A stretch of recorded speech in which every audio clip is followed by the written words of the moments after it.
خۆشحاڵین بەو پێشنگایەکە بۆمان کراوەتەوە و کردویانەوە بۆ هەنجوین و گوێز و دۆشا و هەموو نەوع عەشتەکانی کوردەواری.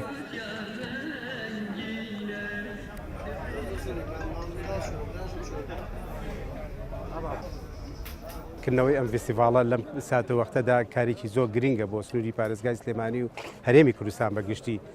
فستیڤاڵی بەرهەمی هەنگی ناوخۆیە بەرهەمی هەنگەوانان کە لەلایەن کۆمەڵی هەنگەوانانەوە کراوەتەوە بە هاوکاری لایەنە پەیوەنددارەکانی وەکو قایم قامێت و بەڕێبەراتی گشتی کشتتوکاڵی سلێمانی پێمانەڵێ لەم بارودۆخە ئابووری کە بەسەر ناوچەکەیە هات لە دوای 4 ساڵ قەیرانی دارایی ئەم بارودۆخە ناهەموارەی کە لە ناوچەکەیە هەیە جوتیاران و هەنگەوانان لە کاری خۆیان نەکەوتون کارەکەن بە بەردەوامی هەوڵیان ناوە کە کەرتی کشتتوکاڵ زیاتر گەشە پێ بدەن گەرتی کشتتوکاڵ بەرە زیاتر بەرەو پێشەوە بچێ بە تایبەتی کەرتی هەنگ.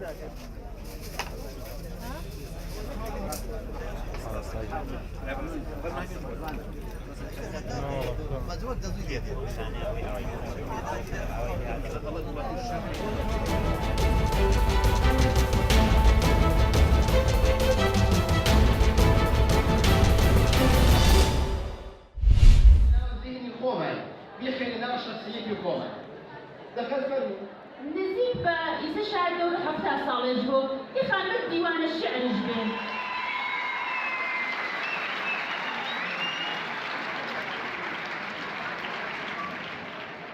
وضع أنا خلابه خان دكتور معمل زۆر خۆشحاڵم کە لە ڕۆژێکی ئاوا زانستگای کوردستان و بنکەی ئەهورا کۆبوونەوەیەکی ئاوای دروست کرد و فرسەتێکی زۆر جوان و ڕازاوەیدا بە خاتونە قەڵەم بەدەستەکانی هەورامان و مەناتقی کوردەواریمان کە تانیان ئەو دەنگانەیان کە ممکنە ساڵها نەبیسرا بوو و پێیان خۆش بوو کە جێگایەک ببێت کە لە ئەوان تعریف و تەمجید بکە.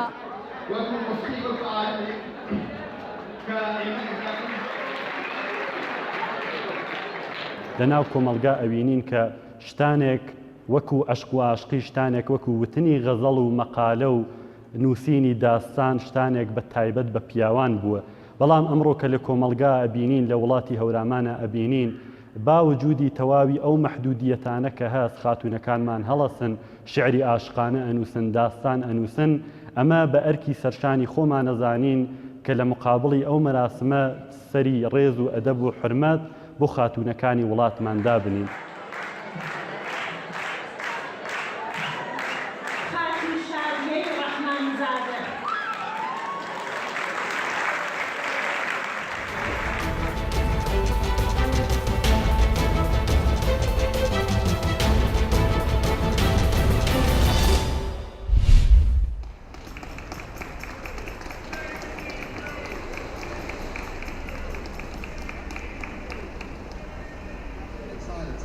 We're protesting against Brexit. We think it's been, the whole process of the referendum was bought on lies, cheating, dodgy money going to dodgy places. We think it was all criminal and we think it should be stopped. In any other country, that referendum would have been nullified by now. Well, I want to remain in the UK because it's my country, but I want to remain in the European Union for the simple reason of safety and security. So the difficulty we've got in the world as it stands today is if you look over to our east, we've got Vladimir Putin. Now, he's a happy man at the moment. He's just about succeeded in spinning off probably the most militarily strong country in Europe away from the rest of the European Union. And the European Union project was all about peace. But did you... I'm here campaigning to get a people's vote because Brexit is destroying our nation. It has divided every family, friend, neighbour. It is not good for our nation and this government is taking us down the path of destruction.